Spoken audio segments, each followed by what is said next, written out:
Warning: this video is for entertainment and demonstration purposes only. Please consult a certified automotive technician for your automotive needs. Hello there, how you doing? It is now May 17th, 2015, Sunday. I actually did the coolant service and thermostat last week, and I'm happy to say that Old Blue is no longer running hot and the thermostat installation was successful. But before we venture back into this time last week, I just want to point out, first and foremost, take this video with a grain of salt. It is meant to be as a guide only. If you have any type of uncertainties whatsoever, please consult a certified professional mechanic, because this is the cooling system we're dealing with.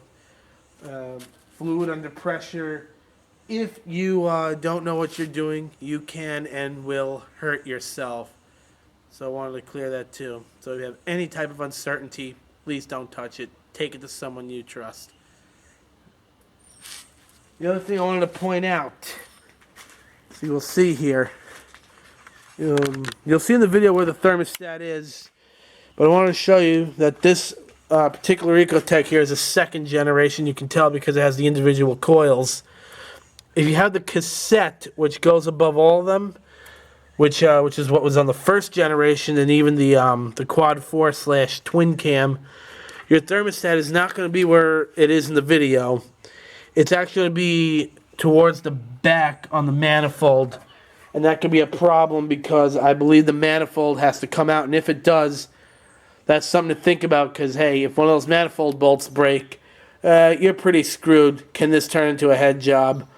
And then the question is, how much wear and tear does the engine have? It can be a whole chain reaction of something not good. I mean, is it likely to happen? Maybe, maybe not, but the potential is there, and that's always been a recurring theme. Anytime I tried to fix this car, one innocent little thing turns into something else bigger. So just watch out for that. Just wanted to throw that out there, that if you have a pre-07, it was sometime in the second half of 07 that the Cobalts came equipped with the second generation family 2. But if you got that generation 1, do be wary of that. However, the first generation will still have that drain plug on the water pump like this second generation does. The other thing I just want to point out too, later on in the video, you'll hear me say do one thermostat bolt at a time. What I meant by that is start the bolt one at a time. Don't put it all the way in and torque them one at a time, but just so you don't drop the bolt down the engine bay, because very few dealerships are open Sunday, and, well, a fist will be through the drywall if you drop one of those bolts and you can't find them. So, yes, do one at a time. Hand tighten it one at a time, or, get them started, and then the rest of the video will better elaborate what I'm talking about. And that leads me to the final thing here. If you have any questions, watch the whole video first. And then if it still didn't answer your question, then yes, feel free to post that question in the comments. Hopefully I get to you, and I'll be more than happy to answer any questions you might have. If you have any questions about the coolant in particular, I guess you can ask them, but I do intend to make a video about that, about the different coolants. So stay tuned. I am going to be working on my next video for that. So without further ado, let's venture back into this time last week, and let's see. All right, so after explaining where I've been and what I've been doing, let's kick off 2015 with my first how-to video. Here's the thermostat. No, I try to get stuff like that from the dealer, but I'm trying to save my money here. I'm trying to put more money into this car, and I was not giving the dealership $63 for a thermostat. And the problem I had here is that she's running hot. But when she doesn't seem to run hot, as soon as the cooling fan kicks on, that's when the temperature really drops. So I know the radiator is good, but in the winter days when it was cold, that sucker just did not want to warm up. So I have one reason or another to focus more in on the thermostat. Probably just getting tired, getting lazy. because that's all the original components on there, except for the coolant. Now the coolant, I use the Prestone Longer Life, the Any Color, all makes, all models here. A habit I've gotten into to protect my cooling system is I replace the coolant every year, regardless of condition, regardless of how long they say it can last. And that's why I never had any problems. The only one being the part that's mechanical with moving parts, which was the thermostat. So you're going to need some 3/8 drive, 1/4 inch drive, and various sockets, because you're dealing with a lot of soft aluminum parts here. So you're going to use the 3/8 to take a lot of these components off, but not to put them back on. You're also going to need some thread sealant with PTFE. This is Permatex part number 80632. I don't know how well that's going to appear on the camera. And some anti-seize as well. That might be necessary. So that's what I'm showing here, is how to, the two drain plugs for all the coolant, so you can drain out the vast majority of the coolant. And if you're doing a flush in all of this, you'll know how to take the thermostat out too, which is in there somewhere, buried under there.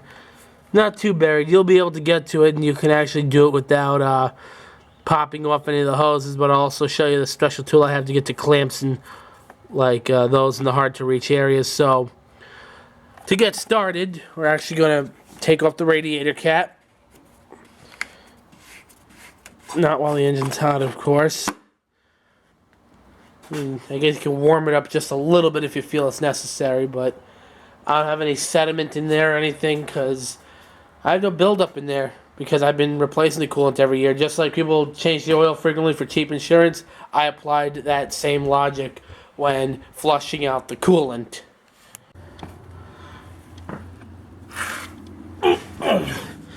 Alright, so setting up the car like this, you want to try to be level here.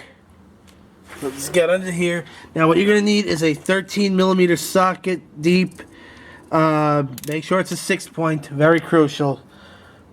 Make sure it's a 6-point. I already cracked it loose here. But you're going to follow along the engine. You can see the exhaust piping here. And here it is. You can see that pipe coming out of the water pump. And this is where it is, right here. See, I could already turn it some. But what I'm going to do, I think you already know how this is going to turn out. So, I want to drip any coolant on the camera.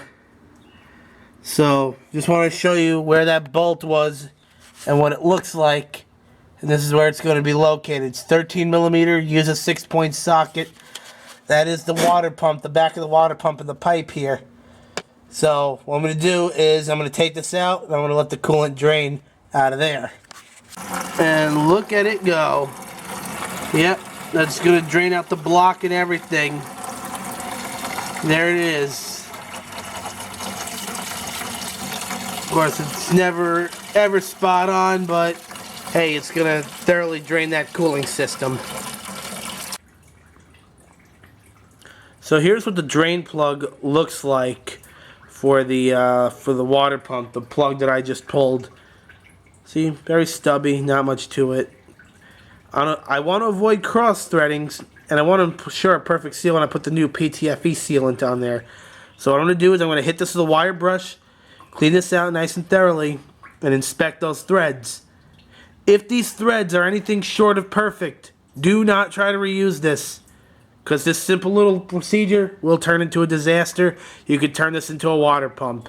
Do not try to reuse it. You will save nothing. You'll just create more aggravation for yourself. And if you realize that you need to replace this, take your VIN number, go to your local GM dealership, and purchase a brand new one. Alright, so here's the drain plug. Hit it with the wire wheel. The water pump is done draining. So I'm going to take this PTFE thread sealant here. I'm going to dab some on the threads like so. Dab, dab, dab. All there really is to it. And because I know I'm not going to get a good angle under there while trying to do all of this. So you dab some of this stuff on here. And what you want to do, I looked up the specs, it says 15 foot-pounds. That's a little hard to get in some of these torque wrenches, so I have the slightly higher end inch-pound torque wrench from Craftsman. Set it to 180 inch-pounds. That's going to be the same as 15 foot-pounds. Using the same socket that you use to take it off, and that's how you're going to put this back in with this PTFE thread sealant on it, of course. Now, you saw me take it off. I don't really think I need to show how to put it back in. It's going to be the reverse procedure, only you're going to make sure that you clean this out thoroughly, and that, as I stated before, you make sure the threads are nothing short of spectacular, and replacing it as needed, this plug here. So that's what I'm going to do right now. Here's one thing I did want to show. So I got a deep 13 millimeter, 6.2.5 inch extension, 6 inch extension. So yeah, close to 9 inches of extension plus this socket. That's the best way to get at the drain plug because that torque wrench is fairly long. So what I did, see the axle shaft, I'm going to go on this side of the axle shaft, and that's how I'm going to be able to get at this. That is the one tip I wanted to share. So having done that, getting the water pump drain, which in turn also drains the block. See, this is the right side of the car. You want to get to your splash shield right here. You'll actually find the drain plug here. But to better access it, I'm going to take this screwdriver here and pry this out over here, like so.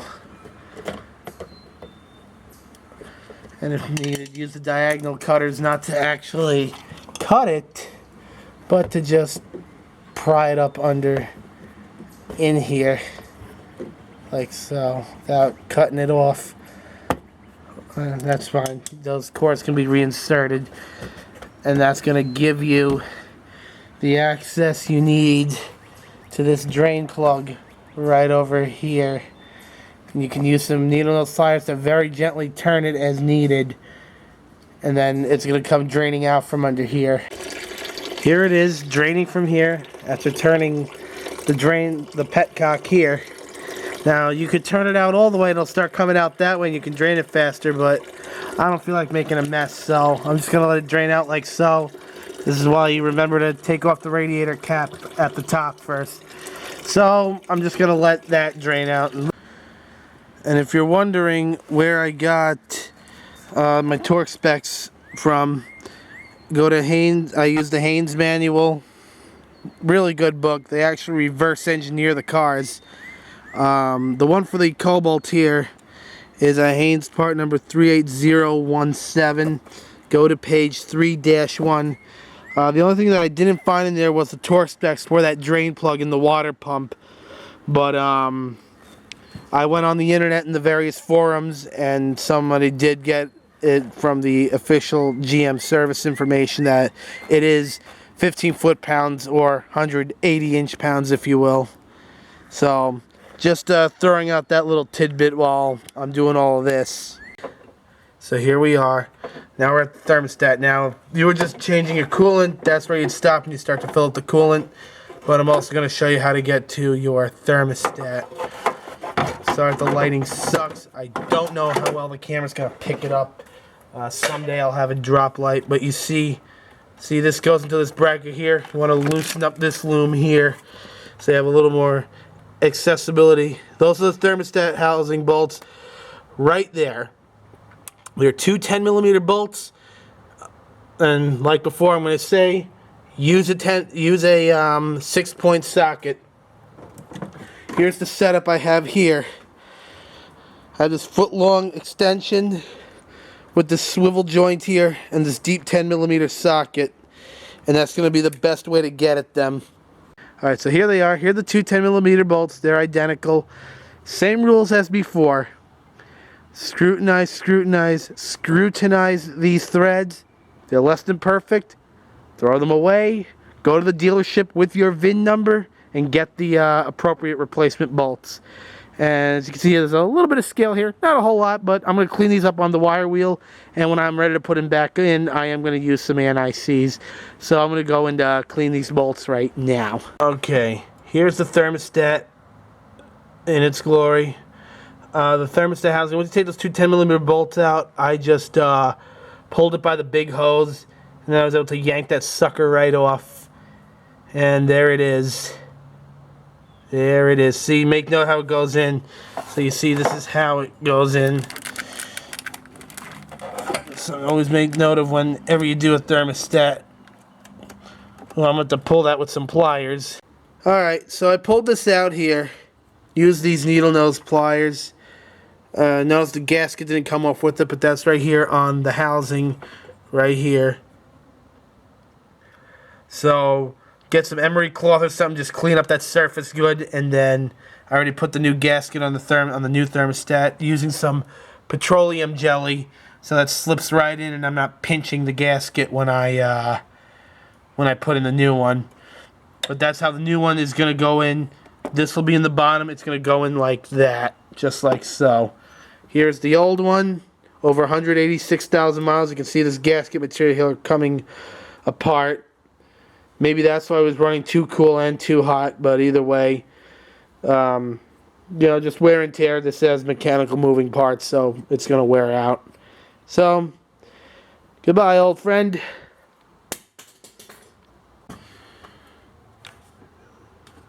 There she be.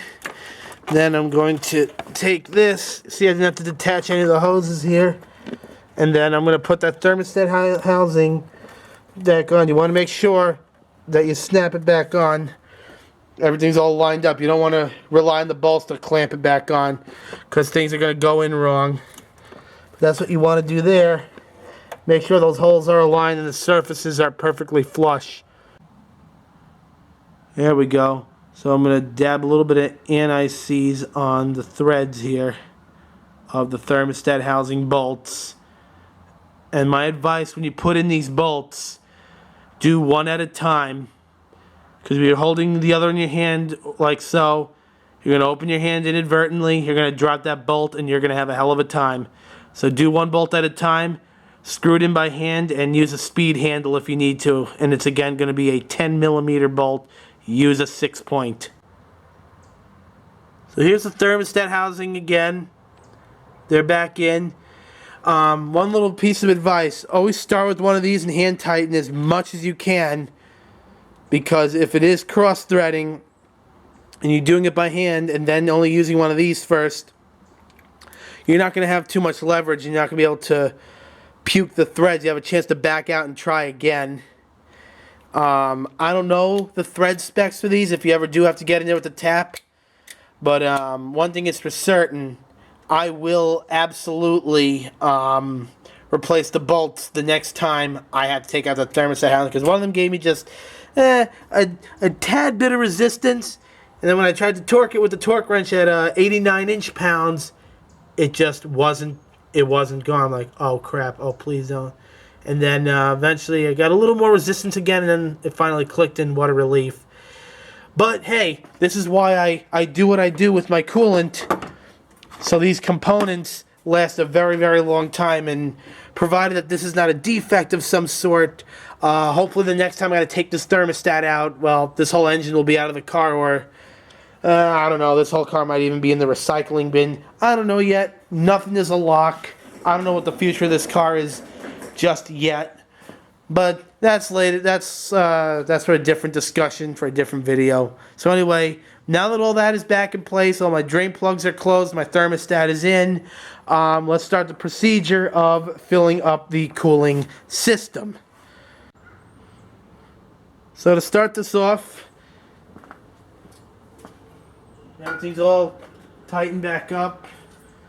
Got me a nice funnel here. Make sure I don't fill the funnel just in case it starts to pour out the other way. Might have to use the other funnel. I don't know just yet.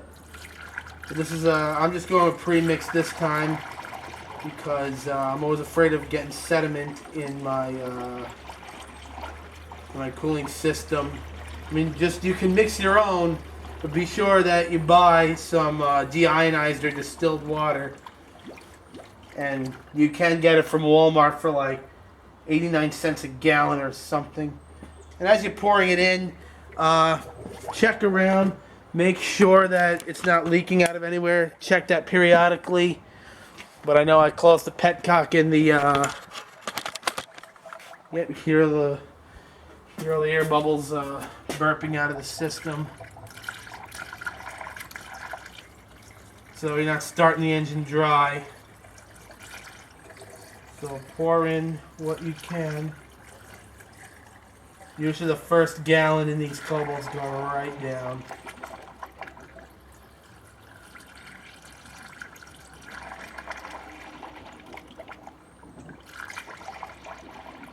Alright. Now you can squeeze your radiator hoses too. That's a good way to ensure that you start sucking in, push some air out, start sucking in the coolant. There we go.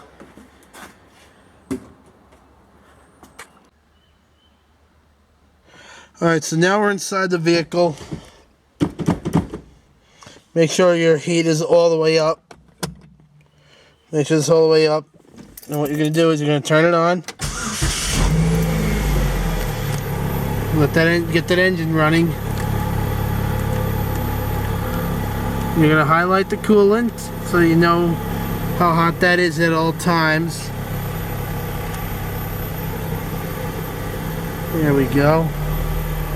And I'm just going to turn the blower motor at a 2. And then I'm just going to keep monitoring this over here. Pouring more in than we need. Now that water pump is turning, that's going to, that's now going to make it. There we go. Now sucking in even more.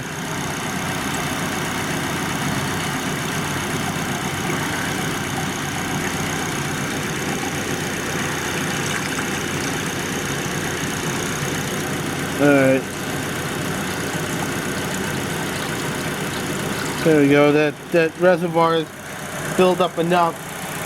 Now once it starts to get hotter and hotter, just be wary that it could start to boil over and start shooting back out. So once you think all the air is burped out of the system, put that radiator cap on. And then what you're going to do afterwards, you're going to go for a test drive, making sure you bring extra coolant and a funnel with you. So if if more air has been burped out, you can top off that coolant and check that periodically so you're not creating hot spots in your engine block and cylinder head. So not much to do other than just let this get hot, which shouldn't be too hard because it's pretty darn hot out, and this is why I wait till this time of year to replace my coolant. And I think this has paid off. I mean, that was tense, but all's well that ends well. Now I know what to do next time, and yeah, let's just see how this goes. So here's our progress so far. This is staying full, but I also know that I'm feeling heat here.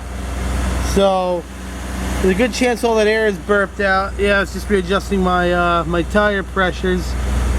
Coolant is now at 185 degrees. It's pretty much staying there, so that's a good sign right there. And by maintaining a slightly higher RPM, it's going to help it heat up faster, but spin that water pump a bit faster too to better ensure that you push out any air that might be trapped in the system. There's still no excuse to not test drive it. You still test drive it afterwards. But here's the progress so far. Whatever you do, do not leave it unattended like this. Stay on top of this at all times.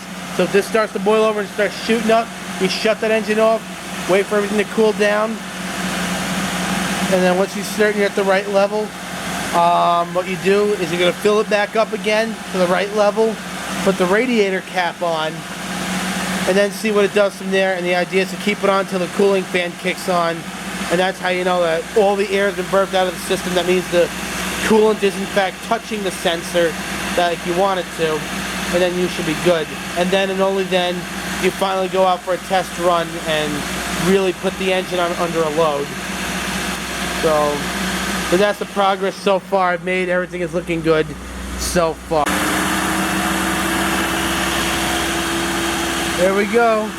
The cooling fan has kicked on. Right around 217 degrees. That sounds about right. That's when the cooling fan will kick on.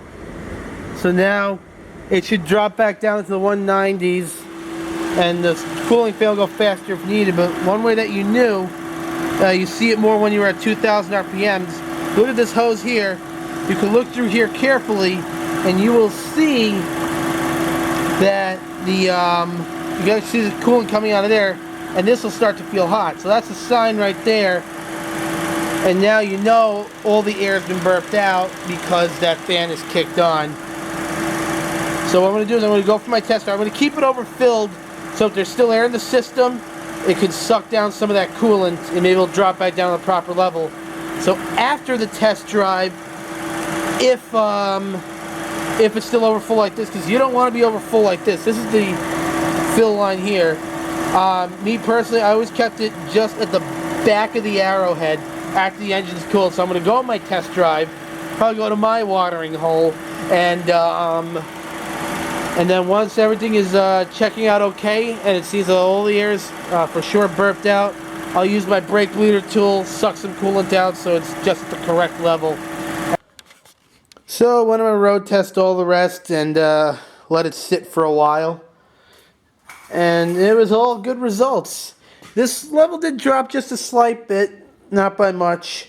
But here's the catch-22.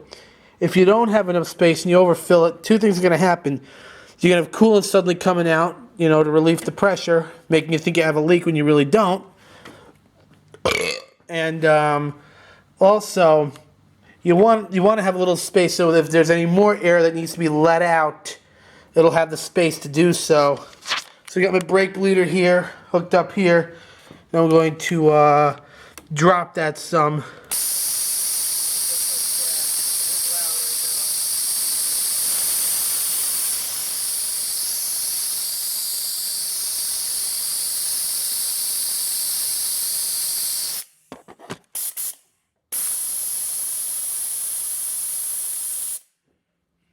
There we go. I was pulling the hose. Yeah, I know this cap fell down but you see I got it right to that level where I want it to be. I'll just check it one last time tomorrow morning. It's just a tad bit warm, but not enough to be worth mentioning really. And then it's just a matter of just staying on top of that. See, when you pull the last bit out, so that way it doesn't come dripping back out this line here. That's pretty much all I wanted to show you. Just sucked a little bit out and just go from there, see what it does. And that's how you flush out your, well, I wouldn't say flush out, but completely drain and refill your cooling system and do a thermostat as needed. Well, hope this video was helpful, and if you still have any questions, let me know. Put them in the comments and I will be more than happy to answer them. Have a great day.